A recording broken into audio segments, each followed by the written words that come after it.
Okay, good morning. So we're working through Siman Shin Chof Aleph, and we're up to Seif Hey, halachas of food preparation, of teichen, of salting, and things like that. So the Mechaber says in Seif Hey, Oselim loyach basar mevushal. You're not allowed to salt cooked meat, a beitz mevusheles, or a cooked egg, lahanicha, which means to leave it for a later time. It says the Mishnah Berurah. We said yesterday that you're allowed to salt an egg.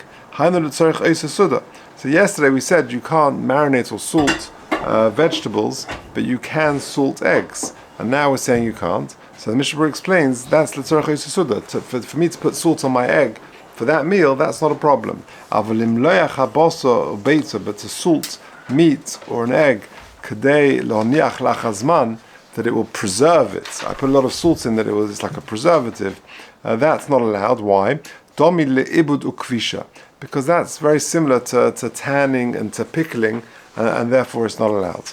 So it's putting a lot of salt on meat, making, what's it called? The meat, the little South African. Biltong, yeah? To make biltong, to add a lot of salt and to preserve it, and that would not be allowed, to leave it lahanicha. Even if you're intending to eat it later that day, so even on Shabbos morning or Friday night, you want to add a lot of salt to some meat in order to preserve it, that I'm going to eat it for Shabbos or something like that. That would be a problem if the seconds where you're doing it for a meal, which is quite a long way away. The Rabbi is more makel, and he says it would only be a problem if you plan to put it aside for after Shabbos, to have it on Sunday or Monday. Of a prat im ha'eis cham who and particularly if it's a very warm climate or warm day, and you're doing that, you're preserving it so that it shouldn't go bad. Then if you're doing that and you want to just keep it, it shouldn't go bad, and you want to have it for Shabbos, then that's definitely not a problem. Even the Taz would agree to that. Now, meat and raw meat and raw fish, you're not allowed to salt it on Shabbos to avoid it going bad. Even if it means that there'll be a loss, that your meat will go bad, still it's not allowed. Is also, and even if you want to eat it after you've put salt on it, it's also. Even though there is no ibud for food, it's only for leather and for skins and things like that. Still, putting the salt on the raw meat or fish, it looks like you're doing abed, which is tanning, which is not allowed. Because ultimately you're preparing it to make it edible. But you're allowed to rinse meat, raw meat, so that I can then just sort of get rid of the blood and I can just eat it raw. That's not really called a tikkun. You're not changing the meat in any way. You're just removing the blood, the surface blood that is on it.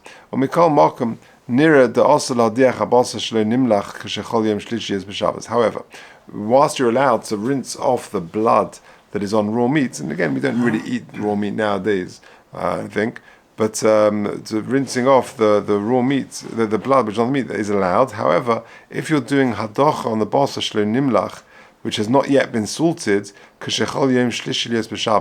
where the third day, i.e. day 3 after Shechita, falls on Shabbos, and you're doing that because once you've gone 3 days without doing melicha, then you've missed the deadline. You've got to do melicha within 72 hours. So if day 3 is Shabbos, it was Shechita, let's say on Thursday. I think when the 72 hours, how you calculate it. But let's say 72 is your day 3 is on Shabbos. Since you don't want to eat it today, since you don't normally eat it raw, doing melicha on Shabbos to avoid the missing the deadline is clearly you're doing it l'tzorech chol, and therefore it's not allowed.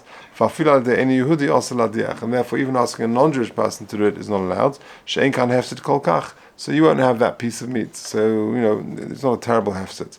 Im lo yidechen if you don't rinse it. Sheyuchel le'echol tzli. Why not? Why is it not such a big hefset? Because you can eat it. Because you can eat it raw. Tzli, I mean. Because even though you missed the deadline for bishul, if you roast it in an open fire, roasting tzli has the power to extract the dam more than regular melicha. And therefore it's not going to be a hefset because there is a way to eat it. You just do tzli and that will remove the blood. Now that is talking about an individual at home. But if you've got a butcher who's got dozens or hundreds of pieces of meat, if we don't allow him to do melicha on day 3, which is Shabbos, then it's going to be a hefset merubah, and therefore we allow him to ask a non-Jewish person to take the salt and to salt his meat. And so too, fattened geese, sheyafsid hashuman im yitzleim, the shuman, the fat, will ruin it if you roast it. Gam lamogan avram muta alidei en Yehudi afilu yachal bebeisei. Then even for an individual, we are allowed to ask a non-Jewish person to do it, because otherwise it will be hefset for him. Afilu bebas behema hiskimu harbe achronim diyesh lahakol adeach alidei Yehudi. And when it comes to basa behema as opposed to oif, many achronim allow you to ask a non-Jewish person to do melicha v'delei kamagin avram. V'ayim beli rabba u'b'tshuvas noid Yehuda shekostu de'imi efsha alidei en Yehudi. If you cannot do it by way of a non-Jewish person, you can't find a non-Jewish person to do it. Muta gam alidei Yisrael. You're allowed even to do it through Yisrael. Im munach habasa b'kli. So long as the basa is in a kli, tov sheyirches yodav olav ad sheyeh shori habasa b'mayim. It's best to sort of use a sort of a harama that you can rinse your hands over it, and that's where you're doing it. You're rinsing it not sort of directly, as it were, and that looks a little bit like you're doing ibud or something, but you're just rinsing your hands, and memela, there'll be water which is flowing over the meat and washing off the stuff. Okay, Beseda, it's not so neged daily life on Shabbos nowadays. Okay, Vov. Ein limloyach biyachad harbe pulim.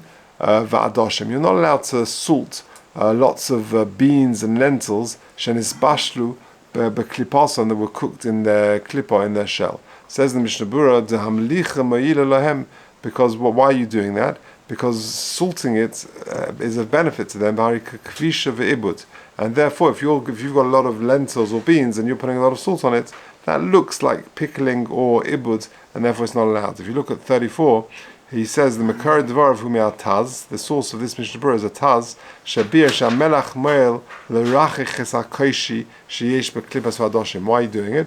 You're doing it to soften the texture of the actual beans. If you put salt on it, it will sort of soften it somewhat. So you're not allowed to do it on Shabbos. If they're harbe poilim adoshim, if you've got a lot of beans and lentils, you shouldn't put a lot of salt on it to soften it up. It's caught by this halacha.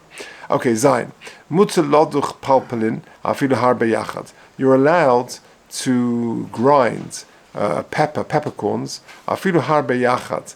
But you've got to use a shinui, and that is kata shel sakin means the handle of a knife of a kara and on a plate. I don't know if you noticed, but recently it seems quite common now when you buy some raw pepper.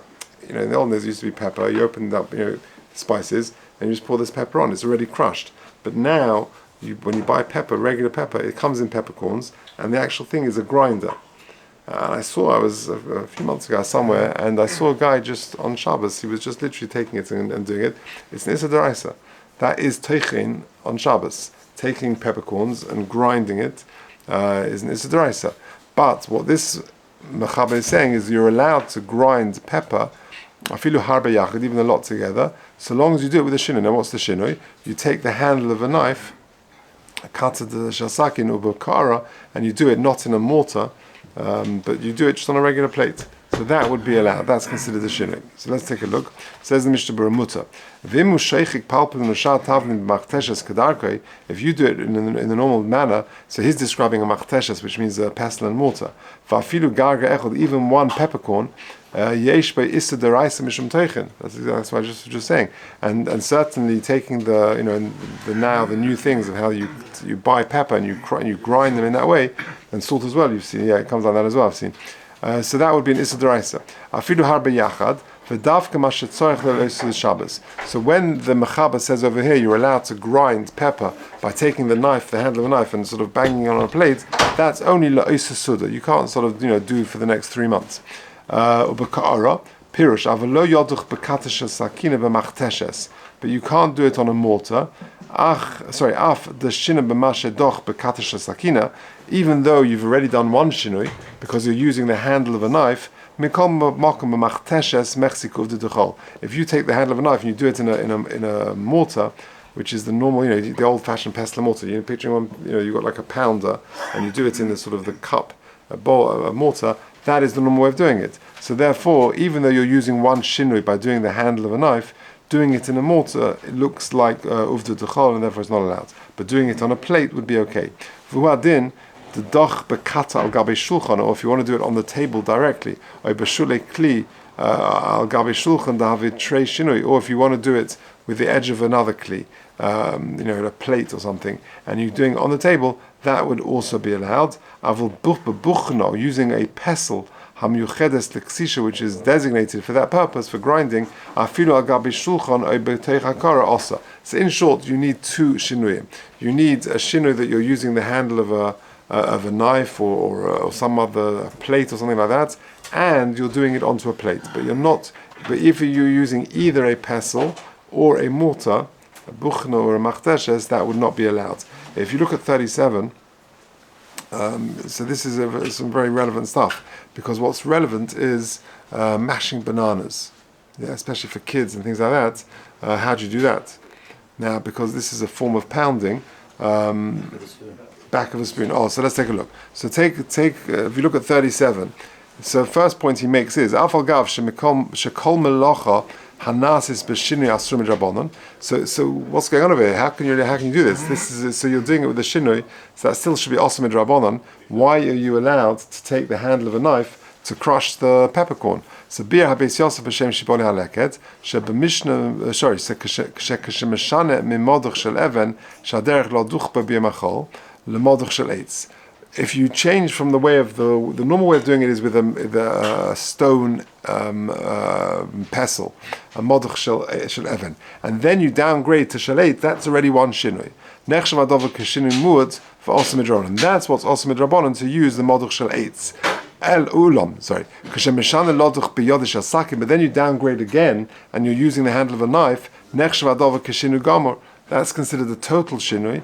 Or mishum kach mutal asos ba'afilu lechatchila. So that's the point. The point is that you're already 2 steps away from the issa d'oraisa, as it were.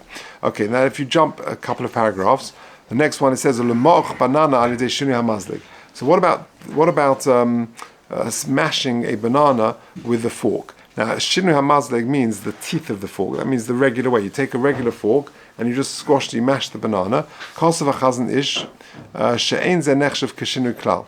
That's not allowed. That's not a shinui at all. That is the way to mash a banana. That is how you mash a banana. You take a fork and you mash it. This is a there's a chashash of a chiyuv chatzas here, deraisa. You want to mash a banana for a baby, for a child, for a young child. You do it with the handle of the fork. Or b'shar shuvas igros Moshe, hikshe, he asked on the Chaznish, and it says shel-divrei Chaznish miuch banana b'shinui hamazleg also me'al Torah. According to you, the Chaznish, who holds that mashing a banana in the regular use of a fork is an issa d'oraisa, kain miuch b'yodis hamazleg, using just the handle of the fork is kashinui muad. It's only a small shinui. V'tzorich lo'isra kol ponim midrabanan. So you hold the mashing a banana with a fork is the normal way of doing it, then just downgrading it by 1 downgrade should be a problem.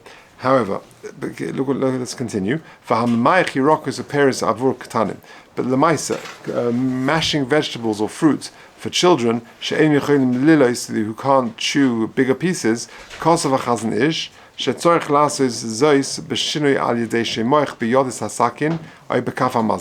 you do it. You use the handle of a spoon or of a fork or something. Now,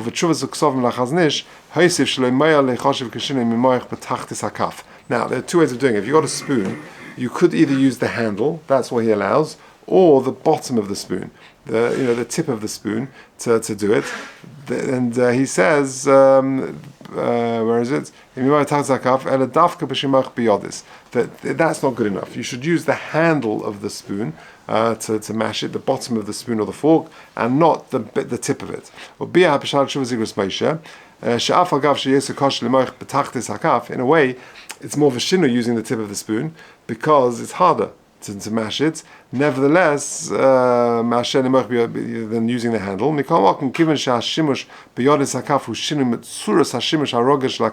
It looks different. When you use the handle of a fork or a spoon to mash the banana, that looks very different to using the tip of the spoon, even though it's a bit easier. Nevertheless, it looks very different, and therefore and therefore that's an Indian. Therefore that's a sufficient shinui for teichen purposes. With the